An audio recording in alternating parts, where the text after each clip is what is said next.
Have you ever felt like reality glitched? Like a familiar face you never knew appeared in every photograph, or a street you drive every day suddenly vanished into a forest. Some people say these are just tricks of the mind, but for those who live through them, these moments feel terrifyingly real. Tonight, on Summer X, we dive into 3 true glitch stories that may make you question your own reality. Turn off the lights, lean in close, and prepare for the unexplained. Here are 3 true glitch stories that will make you question everything you thought you knew about reality. It began on a gloomy afternoon. Thunder growled far away, and a light rain tapped against the window as Elena pulled an old box of photographs from the back of her closet. Time had yellowed the edges of the images inside, and as she brushed dust off the box, a faint scent of old paper and memories filled the air. Elena loved going through these photos. Every image was a tiny portal into a chapter of her life: birthdays, holidays, summer trips to the lake, smiling parents, siblings making silly faces, cousins elbowing one another. But tonight, as she flipped the pages of one worn album after another, something strange began to nag at her. There was a face that did not belong. In one photograph, her family stood together at a picnic, and there, between her father and mother, was a middle-aged man with kind eyes and an unfamiliar smile. He wore a plain green sweater and held a soda can. Elena paused. She scanned the other photos. He was there too, at a Christmas dinner, laughing as everyone pulled crackers. At her 8th birthday party, clapping along with the song. In a photo from her parents' wedding anniversary, hands raised in a toast. And in every image, everyone was leaning toward him as if they had known him forever. A cold prickle ran up Elena's spine. "Who is this?" she whispered aloud, fingers trembling as they hovered over his face. That night, she showed one of the photos to her sister, Sarah. "Do you recognize this man?" Elena asked carefully. Sarah looked at the photograph for a moment and then smiled. "That's Uncle Peter. Don't you remember him?" Elena felt her heart jump into her throat. "Uncle Peter? Sarah, we don't have an Uncle Peter," Elena protested. Sarah frowned as if she'd misheard. "Of course we do. Mom used to say he was her favorite cousin. Didn't you ever pay attention?" That was the most unnerving part. Sarah's voice held no doubt. That night, Elena hardly slept. Thunder rumbled over the house as she lay in bed, hands clasped on her chest, trying to summon up any real memory of this so-called Uncle Peter. Nothing. The next morning, Elena decided to look through every family album. Page after page, Uncle Peter was there, at the lake house in summer, at school plays, at picnics and New Year's Eve parties. And yet Elena's mind was blank. He might as well have appeared yesterday. That was when the dream started. That first dream felt so real. She was standing in their kitchen at home. Morning light streamed through the windows. A man was humming as he brewed coffee. The same green sweater, the same kind face. "Good morning," he greeted warmly, as if it were the most natural thing in the world. And then she woke up, heart pounding. The next day, when Elena tried to show Sarah the photos again, they were blank. Every image that had shown the mysterious Uncle Peter was empty, as if someone had taken an eraser to them. No one else seemed to remember him anymore. Even Sarah looked at Elena strangely. "You're tired," Sarah said. "Maybe you're imagining things."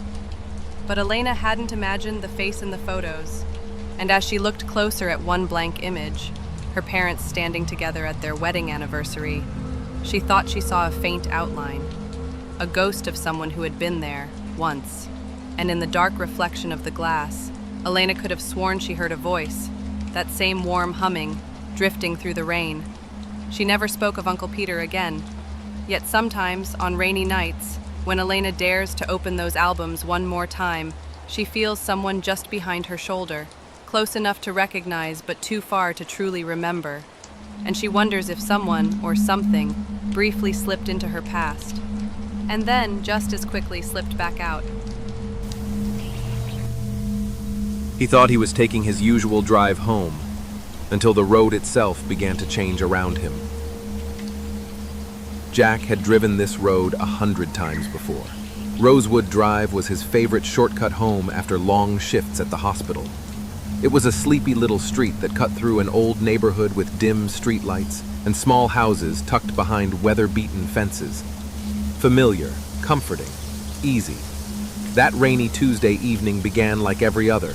The windshield wipers squeaked rhythmically, casting arcs across the glass as headlights reflected on the wet pavement. Thunder rumbled far off in the hills, and Jack let his hands guide the wheel almost on autopilot.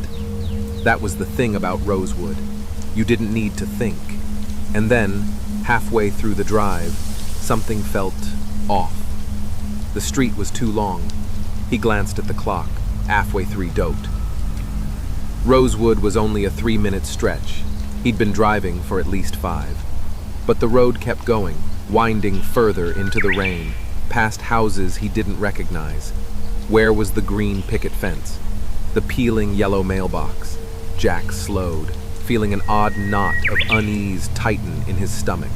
The houses became larger, dark Victorian shapes with steep roofs and shadowed porches.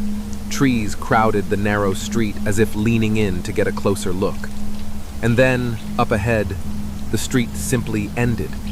His headlights illuminated the edge of dense forest. Wet branches glistened like teeth. That couldn't be right. Rosewood Drive never had a dead end. It ran straight into the next neighborhood. Maybe I took a wrong turn, Jack muttered, though he knew that wasn't true.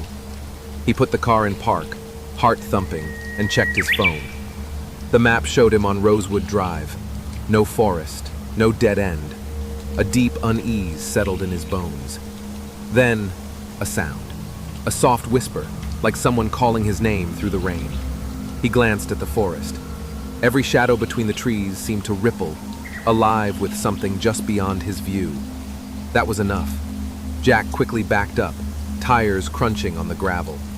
When he returned to the nearest streetlight, the world had shifted again. The houses were familiar. The yellow mailbox was right where it should be. Rain-soaked fences glowed under the lamps. He pulled over to catch his breath, hands trembling. That's when he saw it. Just off the edge of the light, a path disappearing into the rain-soaked forest. The same forest that had appeared where his street should have been. And for a fleeting moment, Jack thought he saw a face between the trees, pale, curious, then gone. He didn't wait to see more. He kept driving until he was well past Rosewood Drive, past the place where something had shifted. That night, safe at home, Jack couldn't sleep. Every time he closed his eyes, he saw that impossible forest and the strange houses that had sprung up like mushrooms in the dark. He kept wondering, had he slipped into some version of his world that wasn't quite right? Or had the world around him slipped? A glitch, a time slip, or something stranger lurking just beneath the everyday. And though Rosewood Drive looks perfectly ordinary these days, Jack still feels his hands tense up every time it rains. And if you ever find yourself on a street that's a little too long or a little too quiet, you might want to turn back. You never know what waits at the end of the road. She woke up to find the world had moved one day ahead, and nobody else seemed to remember what had been lost. Emily had always been a light sleeper. Thunderstorms especially had a way of keeping her eyes open, their distant rumbles stirring her thoughts in the dark. That Tuesday night was no different. Lightning flickering against her curtains, rain knocking gently at the glass. When she finally drifted off, it was already past midnight. And then morning came, or at least what felt like morning. Emily's eyes cracked open to the sound of her alarm and the faint smell of rain-soaked grass. She reached for her phone and froze. Wednesday, it said. Wednesday. That wasn't right. Yesterday had been Tuesday. She had homework due Tuesday. She'd had lunch with Lily after school Tuesday. Her heart thudded as she checked her calendar app. Every event scheduled for Tuesday was simply gone. That couldn't happen. Confused, she rushed downstairs. "Hey, Mom," she asked carefully. "What day is it?" Her mom looked up from her coffee and smiled. Wednesday, almost halfway through the week already. Emily felt her stomach drop. At school, it was even stranger. Teachers spoke as if Tuesday had passed like any other day. Her friends laughed about jokes they'd told yesterday, jokes Emily had no memory of, and yet when she thought back, it was like there was a blank where Tuesday should have been. That evening, Emily dug out her diary. Scanning the pages, she found Monday and then Wednesday. The whole day in between was simply missing. She checked her phone photos, hoping to find something to prove Tuesday had happened. But there were no pictures, no timestamps. That was when a deep, eerie sense of isolation settled over her. That night, as rain began to tap the windows again, Emily stayed up. She stared at the glowing numbers of her clock, 11:58 p.m., and wondered if Tuesday had been erased, or if she had been the one who'd slipped out of time. And then, just before midnight, she felt a strange ripple, as if the world itself took a breath. The room seemed to tilt. When she opened her eyes, morning light was pouring in. Her phone now showed Thursday, and this time, Emily was sure of it. Another day was gone. No one around her noticed. Teachers moved on to new lessons. Friends texted her about yesterday's tests, but for Emily, yesterday never happened. And as the days passed, the missing hours never returned. Yet every rainy night, when the clock crept toward midnight, she listened to the thunder and wondered. Had she somehow slipped into the cracks between days, or had time itself decided she was no longer meant to keep up? And most of all, she wondered if one morning she might wake up to find the entire world had moved on without her. Forever. And there you have it. 3 chilling stories of glitches in reality, where time itself bent, vanished, and left someone forever changed. Do you have a strange experience you can't explain? Tell us in the comments below. We'd love to hear it. Don't forget to subscribe and hit the bell, because on Summer X, reality is rarely what it seems. Until next time, stay curious